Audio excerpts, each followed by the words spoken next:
Let's talk about some commander staples. Cards that if you run a deck in one, two, maybe even three colors, these are cards that you're going to include every time.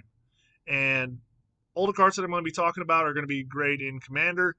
And except for two cards in this video, they're also great inclusions if you play Historic Brawl. So, Brawl Commander players, you'll both get your fix out of this.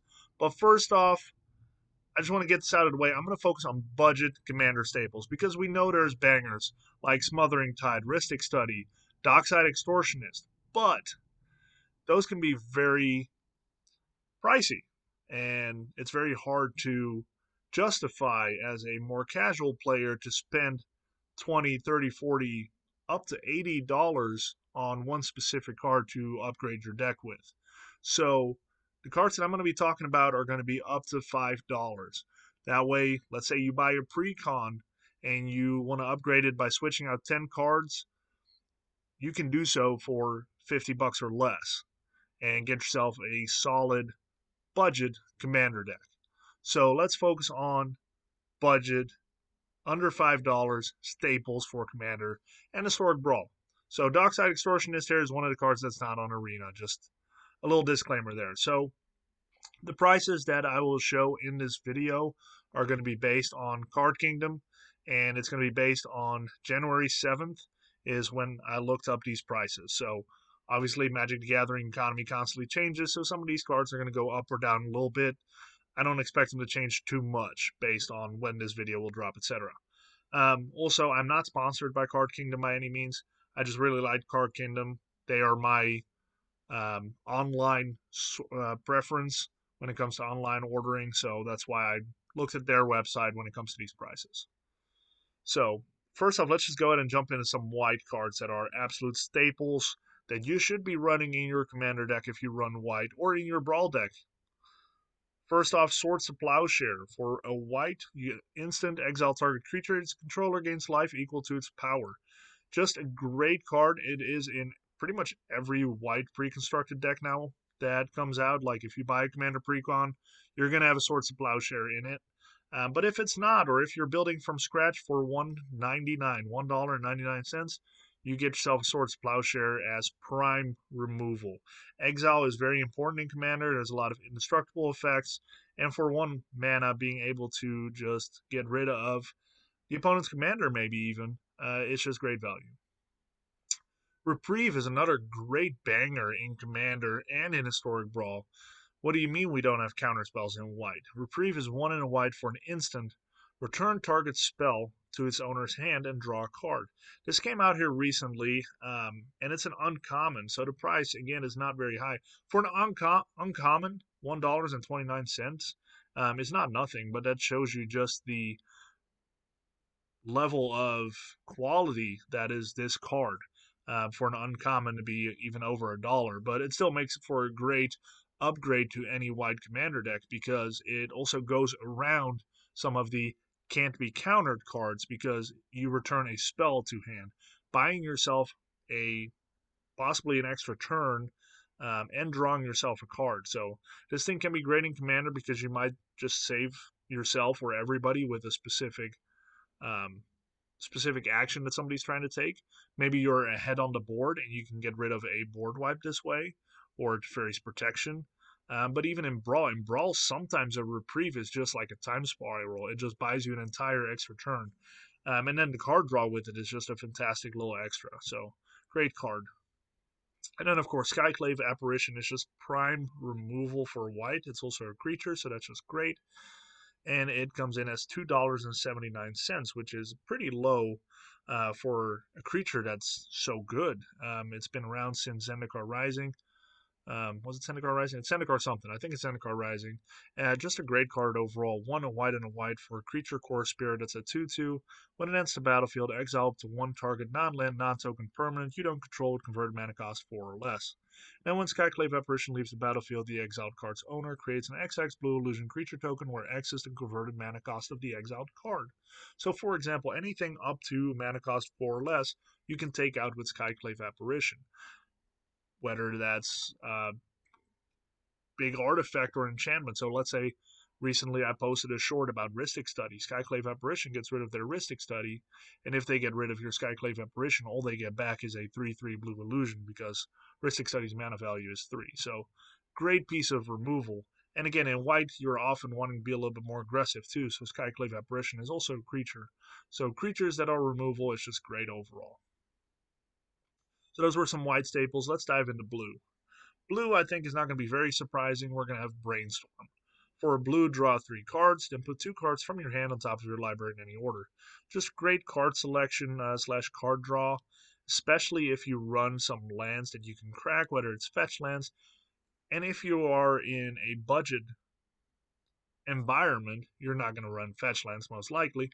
You might run an Evolving Wilds, and even that, Brainstorm is pretty good with an Evolving Wilds.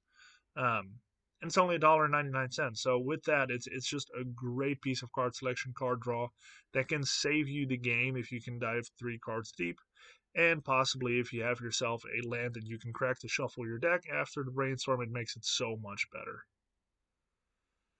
I mean, this comes at no surprise. Counterspell, it's even a common at this point. A blue and a blue for an instant counter target spell. $1.79. What is there to say about this card?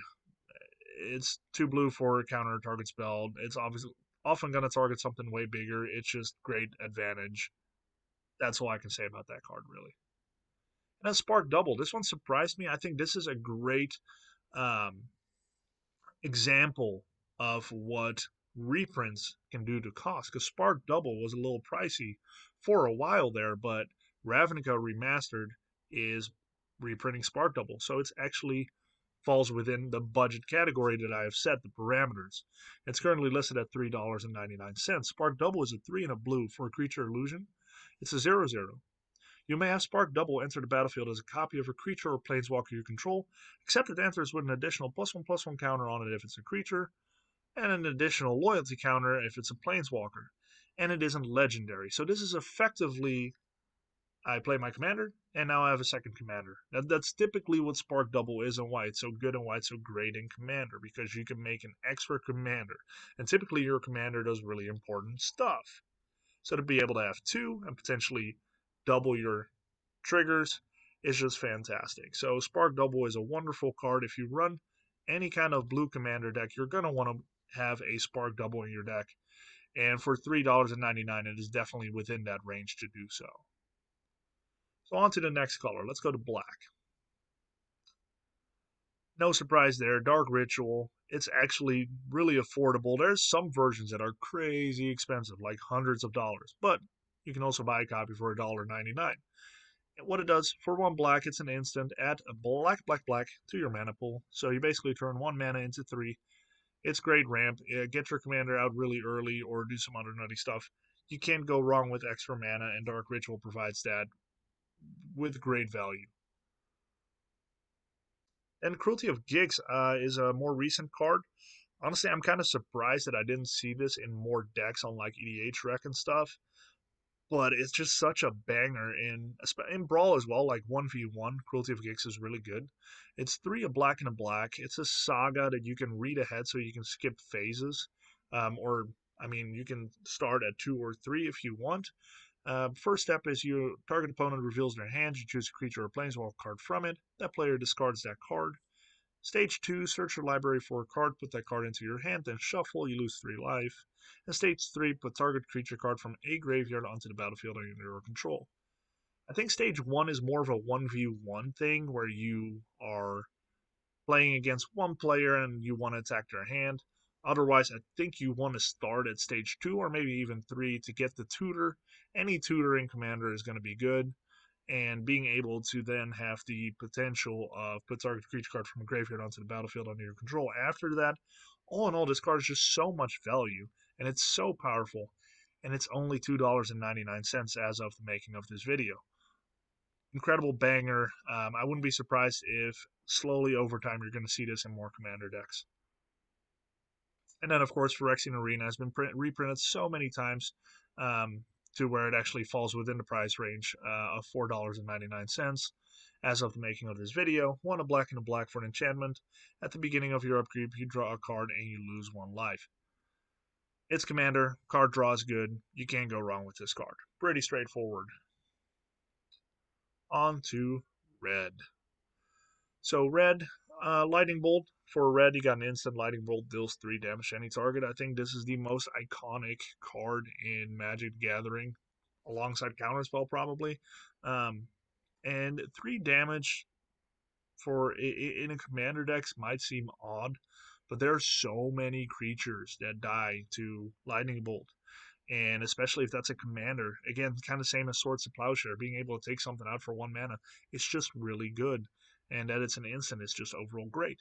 Plus, if you're in red, you might have some effects from dealing non-combat damage to face. So there's a lot of red or partially red commanders that benefit from either damage straight to face or to a creature for removal. It's just such a versatile card. And it's $1.29. So again, this is also one of those cards that you can, kind of like Dark Ritual, there are some really expensive ones out there, but for $1.29 you can put a Lightning Bolt in your deck, and I would recommend you would if you are in red. Chaos Orb, one of the more iconic red removal spells, if you want to call it removal. Let's roll the dice and gamble away for a 2 and a red. It's an instant. The owner of target permanent shuffles it into their library, then reveals the top card of their library. If it's a permanent card, they put it onto the battlefield. It's just such a great card overall, and it's only $1.79. So if you're in red, I would recommend including this in your deck.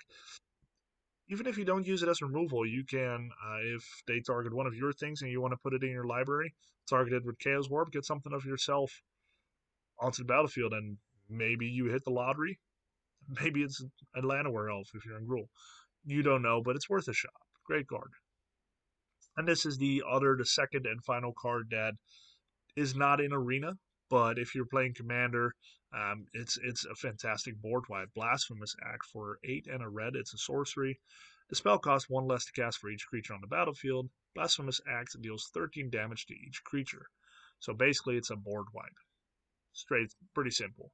It's $3.99, and it's just a great card overall because, especially in Commander, where you have 4 players. Not everybody's creature focused, but you're going to have 1 or 2 players at least that are going to be spitting out a lot of creatures. Blasphemous Act will often cast for a total of maybe 3 mana, 4 mana, and just wipe everything out for 13 damage. It's a great card. I like it a lot. And final color, let's go to green. Green has obviously Cultivate. It's 2 and a green for sorcery. Search the library for up to 2 basic land cards, reveal those cards, put one onto the battlefield tapped and the other into your hand, then shuffle. Super straightforward card, but if you're in green and you don't run Cultivate, what are you doing? It's 79 cents, probably one of the cheapest cards in this list, if not the cheapest, I think. But it's just a simple card you should have in any green deck. If you don't get it, Tireless Provisioner, 2 and a green, creature, elf, scout. It's a 3/2 with landfall. Whenever a land enters the battlefield under your control, create a food token or a treasure token. Foods are artifacts that you can sacrifice for 2 and gain 3 life. Treasures are artifacts that you can sacrifice to add mana of any color. And it's $2.29. This is an uncommon, so again, kind of like Reprieve, one of those cards where even though it's an uncommon, it's a little higher for an uncommon, but it's just such a great card, and that's why. And it falls in that budget category because it's, again, $2.29. This card in green will just make you ramp so fast because in green you're going to have lands enter the battlefield or you're doing it wrong. And especially like with cards like Cultivate, where you put multiple lands on the battlefield in one turn, you're going to go off with treasures and lands at the same time. And maybe you're not worried about treasures, maybe you need some life gain, or you have an actual food synergy if you run like Samwise Gamgee as your commander. Overall, just such a fantastic and versatile card that should be in every green deck. And of course, Birds of Paradise for a green, flying, tap, add 1 mana of any color, and it's a 0/1. This card is super, obviously, very iconic green card, one of the best, if not the best, 1 mana dork. And for the longest time, it was a little bit pricier. But again, Ravnica Remastered is helping us out here and making it affordable. Right now, it's listed at $4.99, so it just fits in that budget that I was talking about. But again, that's good enough for me. And the price might drop even a little bit after Ravnica Remastered actually drops because Typically, the pre-order pricing is a little higher than after release on most cards. So I would expect Birds of Paradise to drop a little bit. But again, even at $5, it's a great pickup. It's a great card. So that was my budget commander staples, if you will. Let me know if you like these kinds of videos on some tips on what kind of cards to include in what kind of deck, and I'll definitely do some more. Hit that like button, hit that subscribe, and don't forget to follow me on Twitter, where I post a lot more stuff about Magic, a lot of content that I don't necessarily always turn into videos for you guys to enjoy. I might just do some simple posts, some interactions. I would love to interact with more people, so go ahead and follow me there as well. Let me know what you think in the comments. What are some especially budget staples that I missed, or cards that you would recommend as well? Thank you so much for watching, and I'll see you next time.